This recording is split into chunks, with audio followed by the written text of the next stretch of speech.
Welcome to the ODP Cast, the podcast all things ODP. With this podcast, we will attempt to inspire and educate and hopefully get a few laughs along the way. We'll be covering many different topics relating to the profession, such as what's new, some around education, some around research, and many, many more. We'll also be doing some reaction videos to some of the funny videos that we've seen on the internet, so make sure to follow us on YouTube so that you can see what we see. Tune in to get updates, get involved by following us at ODP Shoe across all major social media platforms, and remember to save this podcast to keep up to date with myself and our many guests as we add a little Yorkshire twang to the fantastic profession that is operating department practice. Today's topic is the 4 pillars of practice. I feel that the other sections around research, leadership and education is kind of where we not necessarily fall down, but it's not necessarily where our focus is. You know, we all know that the practice that we do is evidence-based, but we don't necessarily have a complete overview of how that evidence is collected. All 4 elements does make us, a more rounded and holistic practitioner on the whole. And nobody else is laughing, so maybe it was just me that thought that was hilarious. I was going to say, don't say education, Joe, because we're all educators. That's what we do in theatres. We just sit and pierce each other's ears. I was going to say, when you get to the coffee room and you want your soup and you've got no bowl. Go and get a jellyhead ready. Jellyhead. So, what are we doing at Sheffield Hallam to implement this specifically for operating department practitioners? Action. Hello, my name is Chris Matthews and welcome back to the ODP Cast for episode 2.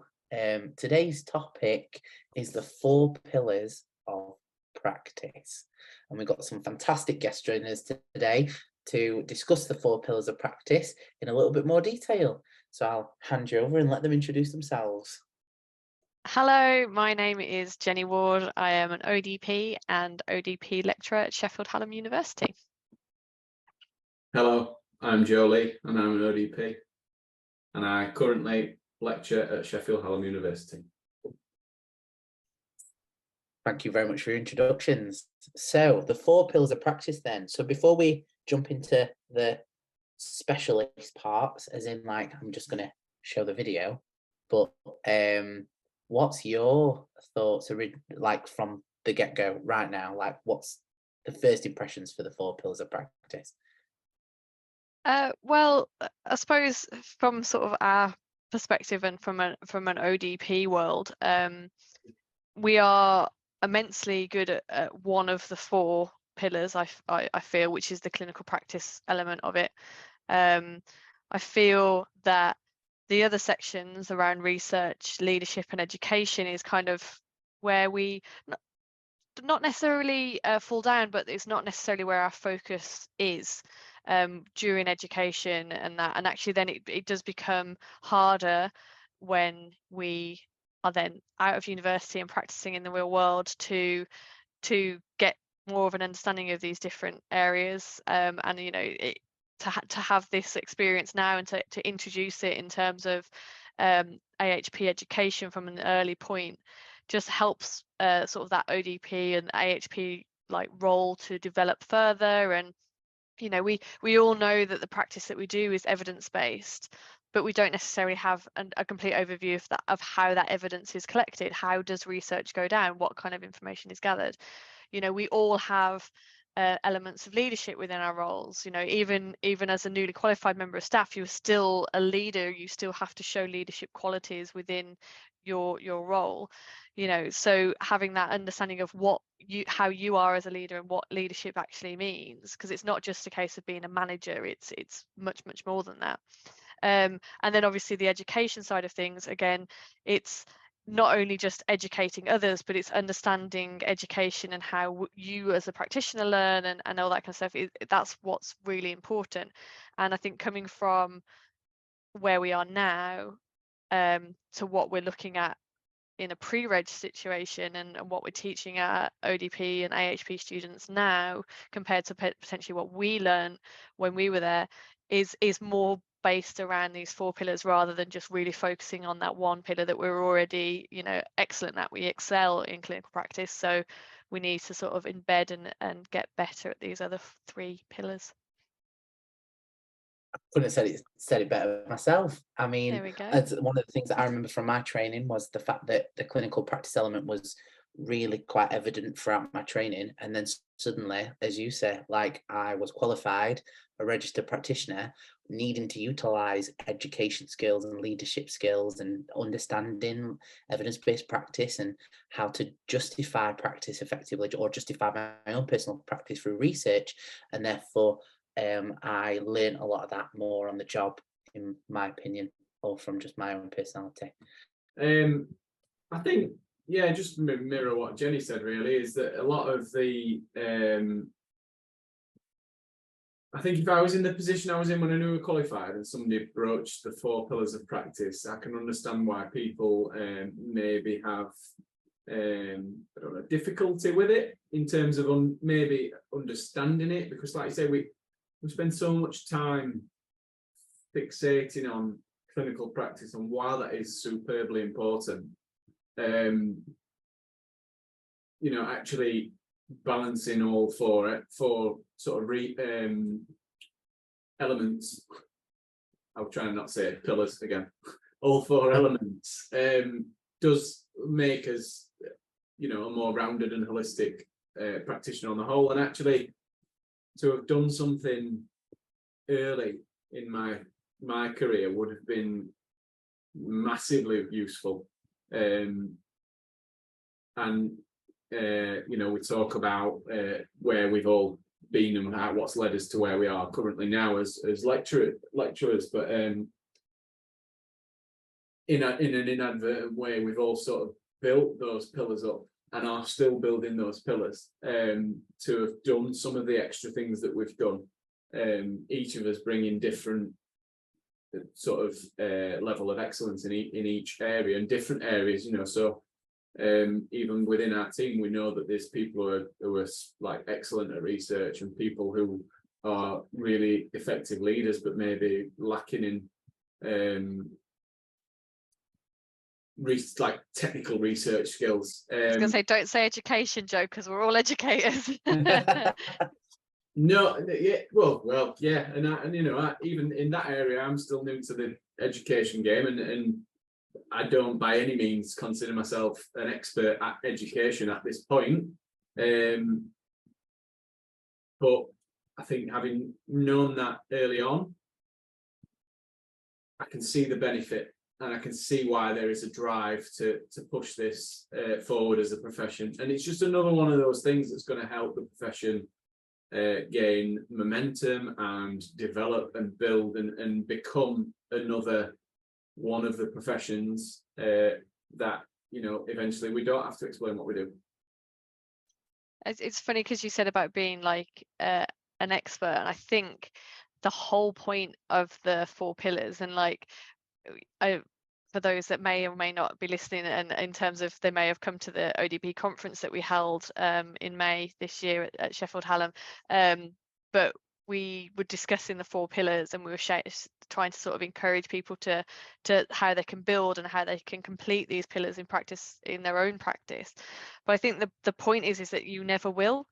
You will never be complete. You will never have all 4 elements to that full aspect, because there is always more to learn in terms of clinical practice, even though it's something that we said that from the outset we're taught and we that's what we sort of work towards. There's always more to learn and more to do when it comes to education, leadership, research. So we will never be fully experts in any of these areas. And even the ones that are very, very skilled in these areas still will not be experts in them. And I think that's it. And I think that's probably what is great about the 4 pillars, in terms of everybody, as you were saying, has their own individual drive and they have their own individual interests. And wherever those drives and interests and values sit will sort of factor into those pillars and what they're sort of interested in. Our own little temple, as it was, is going to be everybody's going to have a different shaped temple, aren't they? Exactly. So what I'm going to do is, what we've got this fantastic video that's been put together by the likes of the NHS England workforce, and I'm going to input that here so that then we can talk about it after. Students are the lifeblood of our health and social care services. They are our future workforce, and together we need to care for them so they can care for us. We need to provide them with the best possible learning experience, helping to realise their potential as confident, flexible healthcare professionals, equipped for today's health and care workplaces. That's why we're working together to promote, innovate and diversify practice-based learning across the NHS and the wider system. The practical experience gained by AHPs varies by allied health profession, but always has the aim of preparing students for practice and fostering a sense of excitement about their future careers. Practice-based learning is moving towards a more blended approach which utilises innovative models and new methods, such as simulated environments, providing guided interactive experiences, technologically enabled care services, where students can engage with service users over video calls, exposure to new learning environments to help understand health inequalities and the needs of different areas of practice, multi-student supervision models, where students work in pairs or in groups with a supervisor, promoting a culture of coaching and supported learning, on-site university clinics, where students can practice under supervision to provide health and care services, and practice-based learning in non-patient facing areas such as leadership, education, public health and research. Practice-based learning is recognised in the NHS long-term plan as a vital investment in the future NHS and social care workforce. The plan drives a vision of 21st century care which requires an all-rounded, skilled and flexible AHP workforce. This blended approach allows students to build skills across different competencies at an early stage in their careers. And by providing aspiration for a varied career ahead, we can improve retention. Supporting students with practice-based learning enriches the experience of everyone in the team by bringing new perspectives and energy, improving service delivery, and sharing cutting-edge approaches. Practice-based learning shapes our next generation of AHPs. Together, we're training the future workforce. Health Education England provides a wealth of resources to assist in supporting practice-based learning, both now and into the future, as practice-based learning continues to evolve. To learn more about AHP practice-based learning, visit our website today and help to shape and inspire the next generation of AHPs.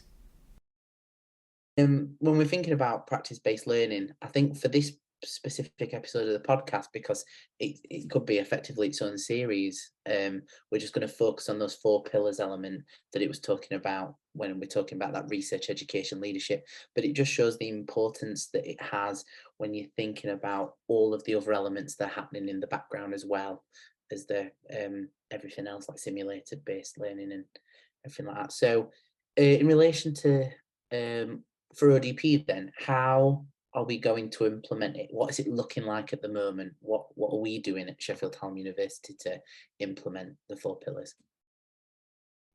I was going to say, is this a shoe For area? ODP, for ODP. Sorry, let me rephrase that. So like, what are we doing at Sheffield Hallam to implement this specifically for operating department practitioners? Yeah, so at Sheffield Hallam University, within the ODP course, we are introducing, or have introduced this year, research, education and leadership placements for all of our third-year students. We are the only ODP course in the country to have introduced it in the way that we have. We have introduced a 4-week placement where every student will attend it on like a rolling basis, and they get to choose a preference of either research, education and leadership, which where they want to focus on. But the placements have elements of all 3 within it in some way or another.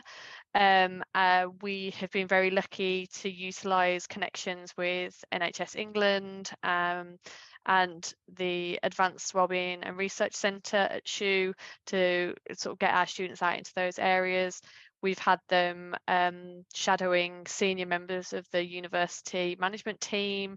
We've had them working alongside us as lecturers, teaching first year students, and creating lesson plans and learning about different learning styles and things.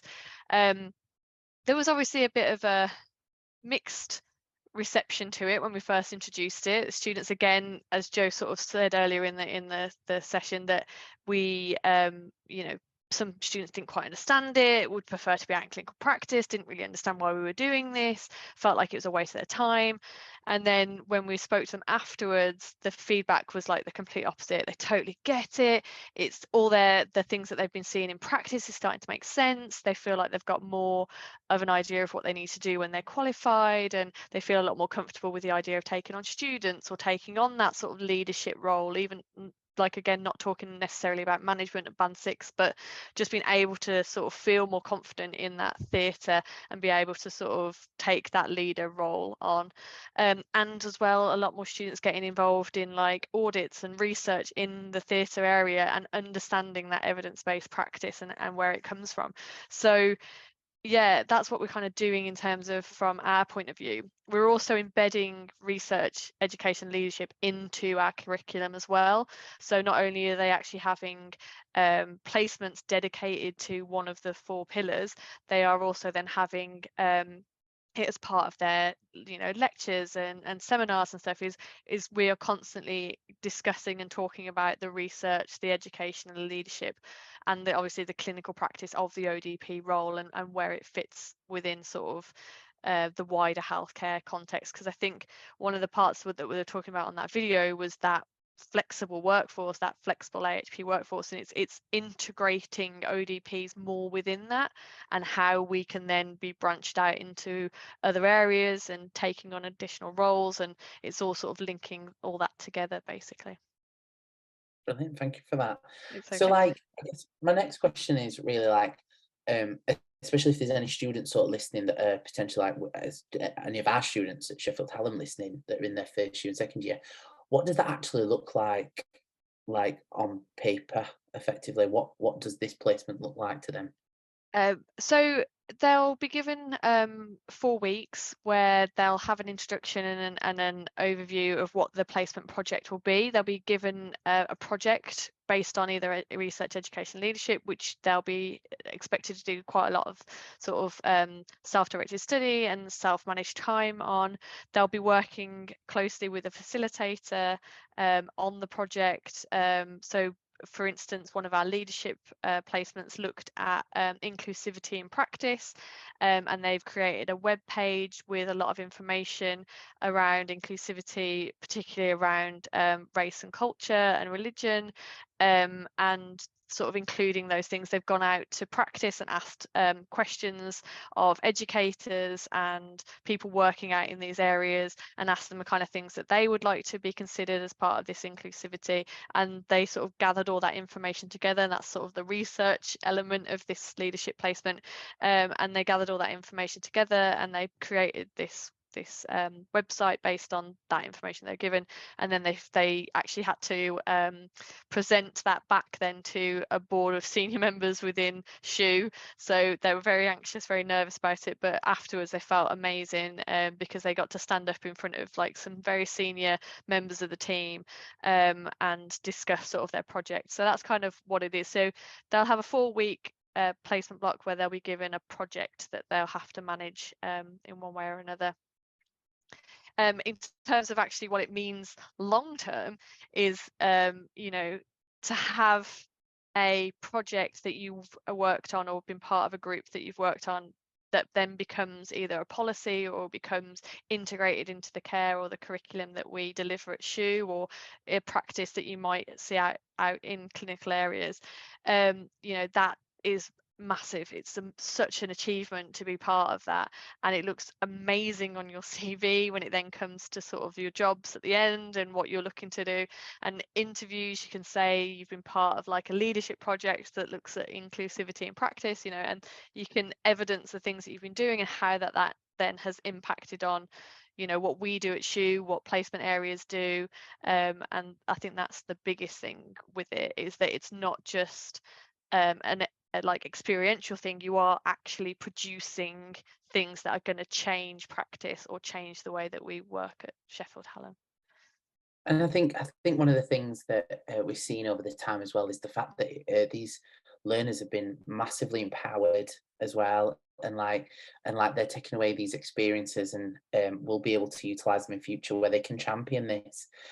Like especially individuals that I know that did work on the likes of the inclusivity leadership placement, where they're going to be going out into practice now and championing it because they are the experts effectively for that. And I know that some of them did utilize those experiences in the likes of an interview setting, which then just shows like their drive and commitment, and it just evidences it. And because one of the things I always say to anybody that's interviewing anyway for any job is you want to think of what is your USP, what's your unique selling point. And what we've effectively done, created a load of different unique selling points for these students that will help them within their progression and their development and them as a practitioner in the future. That's it, because it's not like we repeat the projects, because once a project is done and that resource has been created, we don't need to continue on with that. So it's every placement is an individual placement with an individual project, so you will be having individual experiences throughout them, and hopefully, because this is the first time we've run it this year, so we are looking at sort of evaluating it and researching it wider. So this current cohort of students that are now at the point of qualification and they're going to be going out to practice, we do kind of want to go back to them, and we have spoken to all of them that we will reach out to them to sort of ask how that has then developed and changed their practice. How have these placements sort of, now they're actually out in practice and they're actually doing it independently, how does that impact them?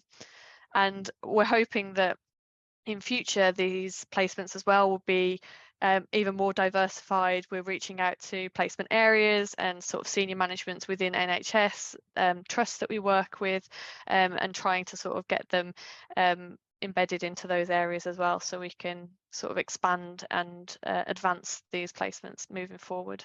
It's an exciting opportunity, and I, as Joe said, we get the apprehension that some students have about them, but when you see the results and the experience that these students have got from it, it's invaluable. Oh yeah, I can't agree more. And even down to like one of the things that you said in no project is the same, and it's so true. Even the individuals that sort of we supported through their education play like sort of blocks, shall we say, like one of them, the majority of them have been teaching some of the like first years, so that therefore they're used to that. But their own personal development and their own learning journey that they go on, like when you turn around to someone and say, "Oh yeah, like I know how to check an anaesthetic machine." All right, do you know how to teach somebody how to check an anaesthetic machine? Yes. And you go, "Oh, no." And then it's them recognizing that there is a difference in that, and therefore it's something that they will need to work on when they're out in that clinical practice environment, because like as a HCPC registered practitioner, you need to be able to educate people and understanding adult learning theory and being able to then evaluate your own knowledge so that you can go away and do your own reading if you need to, and supporting that. And I think that they found that to be quite useful. We also had a group of individuals that worked with us for some of the OSCEs that we ran, for like the mock OSCEs, and sort of leading those scenarios, leading simulation effectively, which isn't something that they do as a student. They just experience the simulation.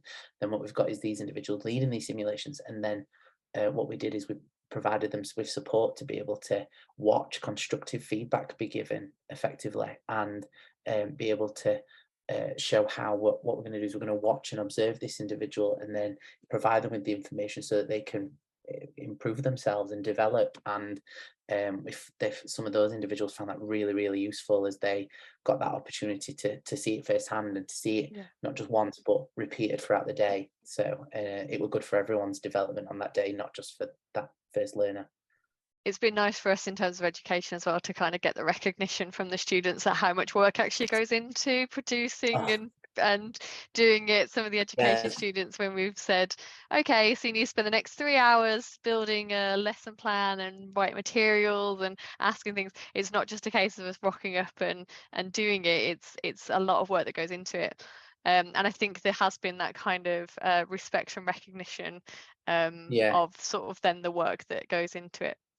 And it's also the other work around education as well, that it's not just teaching, that it's managing individuals and managing people and having to like get their attention and stop them from being on the phone, or making sure that they're learning from you. And I think that they'll take that into practice, so that if they have got a learner that's not quite as engaged, they'll be able to go around it and adapt to the situation that they've got. And I think that it's just something that all of the placements, even the leadership and the research, they had such varied experiences. And then one of the things that we did do at the end of each block of placement is we get all of the groups back together to discuss their experiences, so it could be a shared learning opportunity for all of them.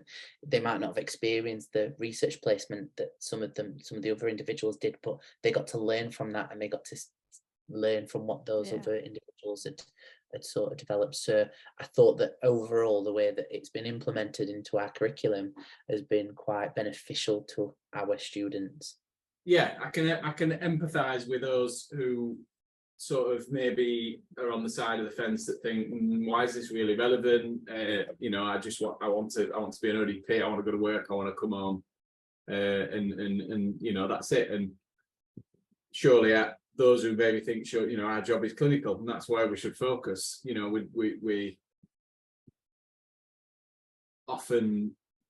You often hear things of like, oh, well, you know, why are we focusing too much on broadening our horizons when we need to focus on the actual core of fundamentals of what we do? So I can totally empathise, but I think going back to what I was saying earlier, with me feeling that actually this would have dramatically helped me in my sort of career in certain elements. I mean, as Chris will know, I've been in various different roles in theatre and in other areas. So quite early-ish on, certain things like, even simple things like rota coordination, and that the amount of leadership skills that actually entails, because it is ultimately the definition of a thankless task. You cannot please everyone, but it's about learning how to sort of manage that.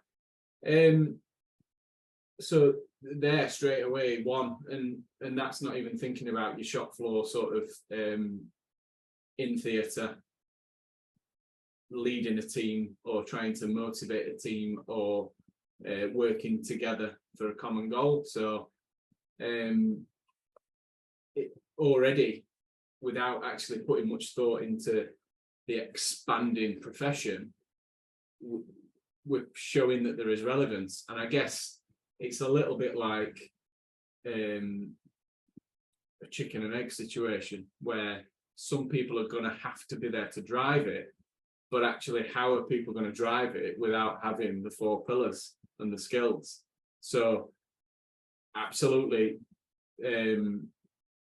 massive value in certainly our first lot of cohort, and I'd like to think the majority would reflect what we're saying, in doing this early on before they get to maybe, like, I don't know, maybe seniors post some of the elements you maybe don't look at, and then applying it to like other things that I've done. You know,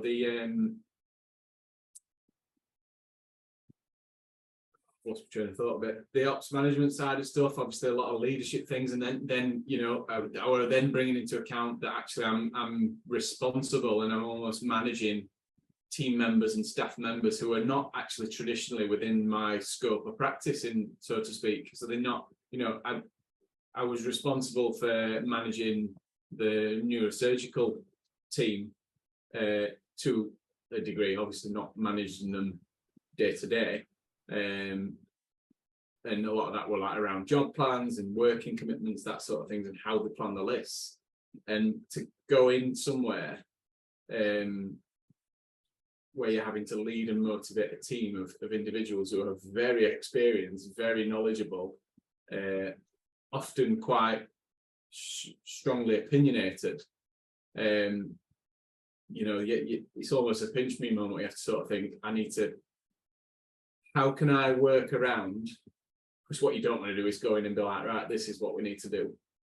I know best. How can you work around and change your leadership style to the audience that you're leading? So you obviously got to do that in a different manner than if you were leading a team. I guess it focuses a lot on the leadership there, mainly because that's where my bits in my journey have lied, and obviously now moving into the education remit and me trying to build on those on that pillar specifically. Yeah, I guess that's where I'm at. But I can empathise with those who don't see the value in it. But I think what I would say is that, you know, there's a few of us here just who are it, or have been in a way doing it without the structure, and the structure is only going to further improve what our outcomes. I think you're right. It's that doing it anyway without the structure. I definitely think that one of the things that I had, especially when I first started, when I was newly qualified, is I was then within the space of weeks in a theatre list where, because in the area that I used to work, sometimes you were the only qualified in theatre because of the nature, we being paediatrics, that there wasn't then anybody else.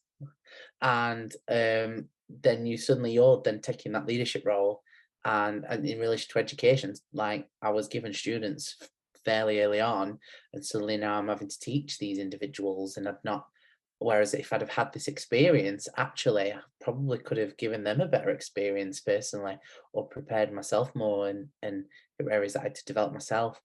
In relation to research, one of the first audits that were run by our department was run by myself. And in relation to the research, like one of the things that I did do is I ran my own audit once, because we were trying to get a new piece of kit and we needed to see whether we needed it, and therefore we had to run that audit. And had I had sort of like that underpinning experience, I guess it would have helped the process so much more. So you can see that realistically we're just providing the fundamentals with this element of practice-based learning, but the idea behind it is to give them those foundations so that when they are out in practice, they can build on that, and it's setting them up for success, if you agree. Yeah. And then this wraps up the episode. ODP reacts. Diddly diddly diddly dee. So this video I stumbled across on TikTok actually, which I wanted to throw in some serious ones where we're actually reacting to more like effectively bad practice, but then just like to make it a little bit more lighthearted. I don't know why I'm explaining this, because I don't need to explain that. Basically, you're going to watch this and chances are you're probably going to laugh, because I definitely did. So it's sort of a reaction video where they have got basically taken pictures of stuff from the theatre environment and then sent it to their friends for their friends to try and guess the name of. This is going to be good. Okay. So there's a tourniquet machine. Tourniquet machine, yeah. So okay. Let's find out what their friend thought it was. A heart machine. A heart machine. I mean, it's the red. I mean, the red and blue. I think that's probably a little bit of a. I mean, we might have to blur the swear in there as well, Chris. But yeah, I think But yeah,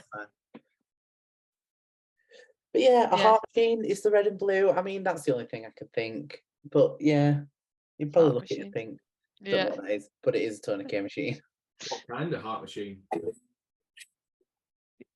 So they showed him a mallet. A mallet, a surgical mallet.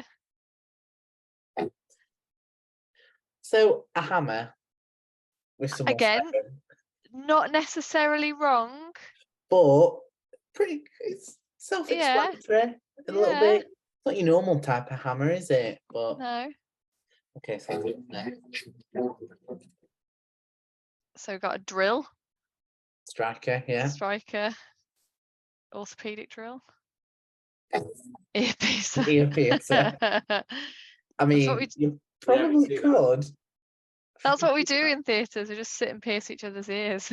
With little K wires. Yeah, little K wires. Yeah, that's a wide. Yeah. So they showed him a head ring. Jelly head ring. Jelly head ring. A bowl. Again, I can see where they're coming from. You know. Yeah, Like it does have that concave effect. it's and therefore the it body looks think, it looks. actually, If they'd have Maybe- said dog bowl, Are we missing a trick here? Is that what we could have been eating our dinner without? If we run out of I mean- cutlery? You know what it's like, there's no cutlery. I was going to say when you get to the coffee room and you want your soup and you've got no bowl. go and get a jelly head ring. Jelly head ring. So So what we've got it's there There we go. is a X-ray CM. Actually, yeah, CRM and image intensifier. So technically, they've put a C, a light, X-ray, and a monitor. So actually, they're pretty right. They've got the X-ray monitor.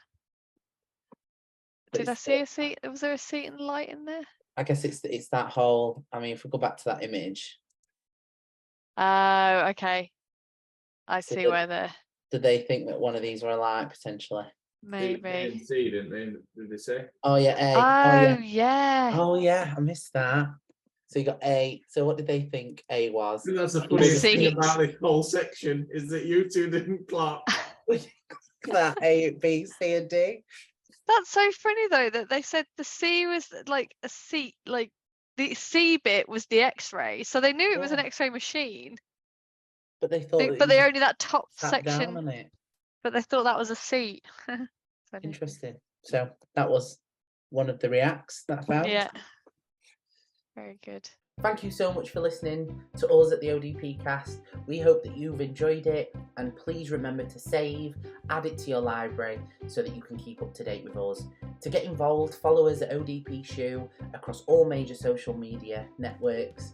Whether you're listening on your way to work, whether you've got a coffee, or you're just waiting for the patient to be brought down to the anaesthetic room, don't forget to give us a like so that you can see what we're up to next time on the ODP Cast.